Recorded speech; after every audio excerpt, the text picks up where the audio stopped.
What shocking historical event left entire towns empty overnight, with no trace of life? And why does this eerie mystery still haunt experts to this day? These aren't just stories that actually happened. So, are you ready to face some of the darkest moments in history? The dark legacy of European witch hunts. From the late 15th to the 18th century, Europe was swept by a brutal wave of witch hunts fueled by religious fervor, superstition, and social tensions. This deadly phenomenon, targeting supposed witches, primarily women, led to the execution of an estimated 40,000 to 100,000 people across the continent. Accusations of witchcraft were often based on small-town disputes or misinterpreted gestures.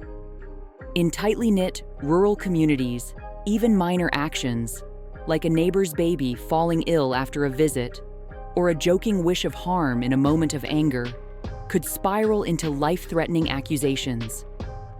In these volatile times, an accusation of witchcraft could mean a terrifying ordeal.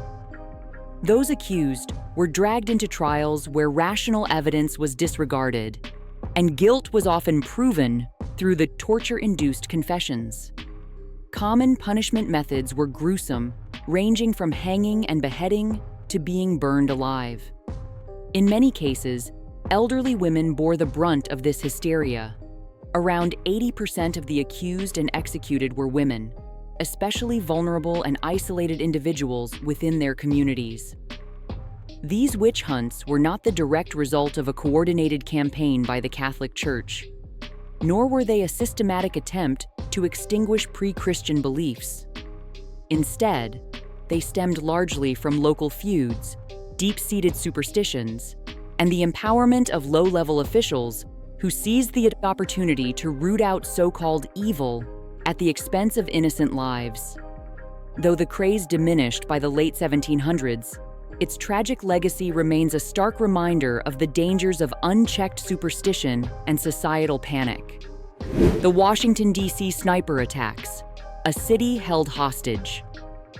The Washington, D.C. sniper attacks, also known as the Beltway sniper attacks, struck terror into the nation's capital in October 2002. For 3 harrowing weeks, the Washington metropolitan area, encompassing D.C., Maryland, and Virginia, was paralyzed by seemingly random, deadly shootings. These attacks were part of a broader 6-month killing spree across several states that ultimately claimed 17 lives and injured 10 others. The perpetrators were John Allen Muhammad, a 41-year-old Gulf War veteran, and his 17-year-old accomplice, Lee Boyd Malvo. The pair roamed the region in a modified 1990 Chevrolet Caprice sedan with a hidden trunk compartment that allowed them to shoot undetected. The attacks began on October 2nd at an Aspen Hill, Maryland craft store, where their initial shot narrowly missed a cashier. Undeterred, they moved to a nearby grocery store and fatally shot a man in the parking lot. Over the next 3 weeks, they struck at random locations, gas stations, schools, and even a home improvement, leaving victims dead or critically injured.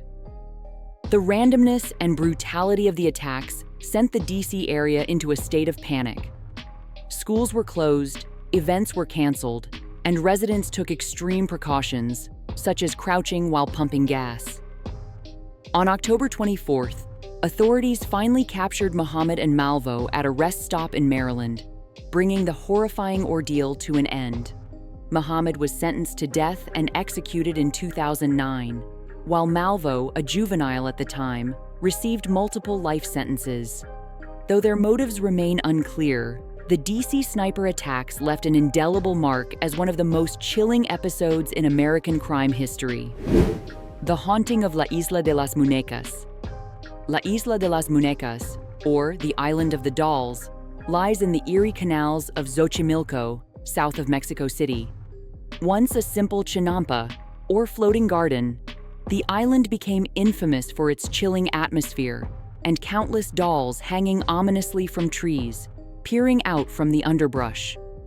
This unsettling scene was created by the island's reclusive former caretaker, Don Julian Santana Barrera, who began collecting and hanging dolls in the mid-20th century.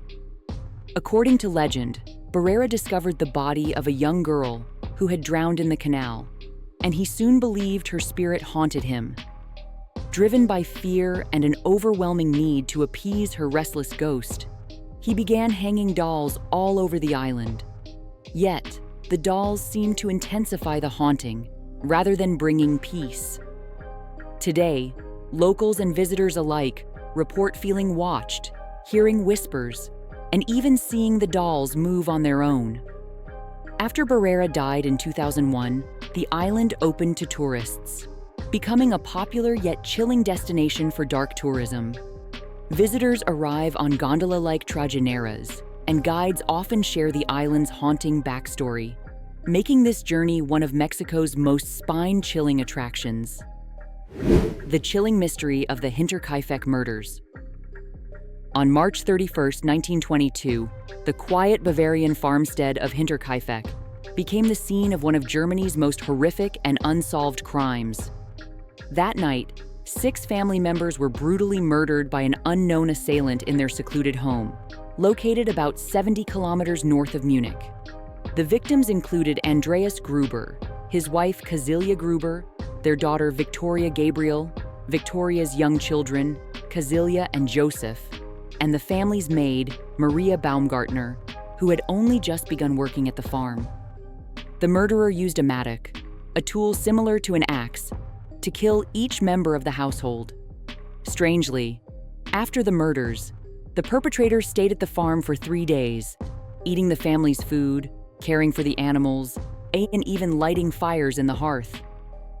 It was only after neighbors noticed the family's absence and a lack of activity on the farm that authorities were alerted, leading to the discovery of the stacked bodies of 4 family members in the barn, who had been lured there one by one.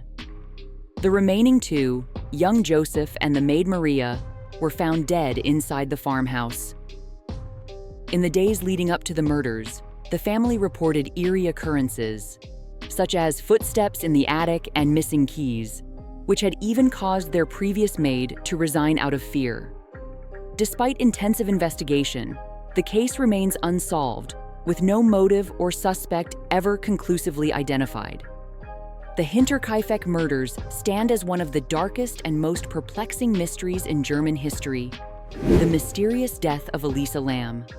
The death of Elisa Lam, a 21-year-old Canadian tourist, remains one of the most perplexing and disturbing cases in recent history. On February 19, 2013, her body was discovered in a water tank atop the Stay on Main Hotel in downtown Los Angeles, a property previously known as the notorious Cecil Hotel. Elisa had checked into the hotel on January 28th and was last seen alive on January 31st. Her disappearance was reported by her parents on February 8th, and her body was found after a maintenance worker responded to complaints about low water pressure and unusual flooding in the hotel. The mystery deepened when, on February 13th, the Los Angeles Police Department released elevator surveillance footage showing Elisa acting erratically. In the video, she appears to be hiding, pressing elevator buttons, and seemingly interacting with someone or something invisible, which only intensifies speculation. The footage quickly went viral, sparking widespread public interest. Despite an autopsy, which was inconclusive, the Los Angeles County Coroner's Office ruled her death an accident, with bipolar disorder being a significant contributing factor. Lam had previously been diagnosed with the condition, and there was speculation that her erratic behavior could have been linked to a manic episode. The eerie similarities between Lam's death and the 2005 horror film Dark Water, which features a similar scenario involving a woman's body being found in a water tank, fueled further conspiracy theories. The case continues to capture the imagination of people worldwide, with numerous documentaries and discussions dedicated to exploring the mystery. The controversial Stanford Prison Experiment. The Stanford Prison Experiment, conducted in August 1971 by psychology professor Philip Zimbardo, aimed to investigate the psychological effects of power in a simulated prison environment. The 2-week study involved 24 male college students from the local community who were randomly assigned to roles as either prisoners or guards. The participants were told they would be part of a psychological study on prison life and were paid $15 per day, $113 in 2023 money. After assessing their psychological stability, participants were placed in a mock prison set up at Stanford University. Once the experiment began, those assigned as guards were given uniforms and instructions to maintain control, to prevent prisoners from escaping. What started as a controlled simulation quickly spiraled out of control. The guards began to exhibit increasing levels of psychological abuse, humiliating the prisoners and creating an environment of intense emotional and physical distress. The experiment, which was originally scheduled for 2 weeks, was halted after only 6 days due to the extreme psychological damage inflicted on the participants.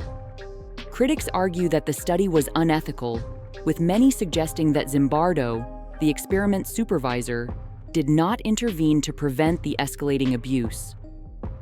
Moreover, Zimbardo's actions have been criticized for influencing the results, as some guards were encouraged to act in abusive ways to support his pre-formed conclusions.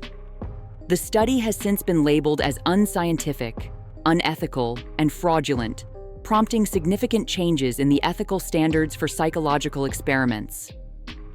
The Great Clown Scare of 2016. The Great Clown Scare of 2016 was a bizarre and unsettling phenomenon that gripped the world, as reports of creepy clowns lurking in strange places began to surface. It all started in August 2016 in Green Bay, Wisconsin, with what initially appeared to be a marketing stunt for a horror film. But the unsettling trend quickly spread across the United States, Canada, the United Kingdom, Australia, and other countries. By October 2016, nearly every U.S. state and multiple countries had reported clown sightings or threats. The first widely publicized incident occurred in Greenville, South Carolina, where a boy claimed that 2 clowns tried to lure him into the woods. While the story was later found to be unsubstantiated, it sparked copycat incidents across the country. In Alabama, a Facebook page called Flomo Clown appeared, with a woman threatening violence at a local school. A man in Kentucky was even arrested for hiding in a ditch dressed as a clown. Within months, there were over 100 clown-related sightings and threats in the U.S., and the trend spread globally. The public reaction was swift and intense, with people making threats to harm clowns and forming mobs in response to sightings, like the one at Penn State University. Author Stephen King, whose infamous clown character Pennywise likely fueled the hysteria, urged people to calm down. The scare highlighted society's deep-rooted fear of clowns, often seen as unpredictable and unsettling figures due to their exaggerated features. And what scary historical events should we cover next? Let us know in the comments, and don't forget to like and subscribe for more looks into the dark and mysterious side of history.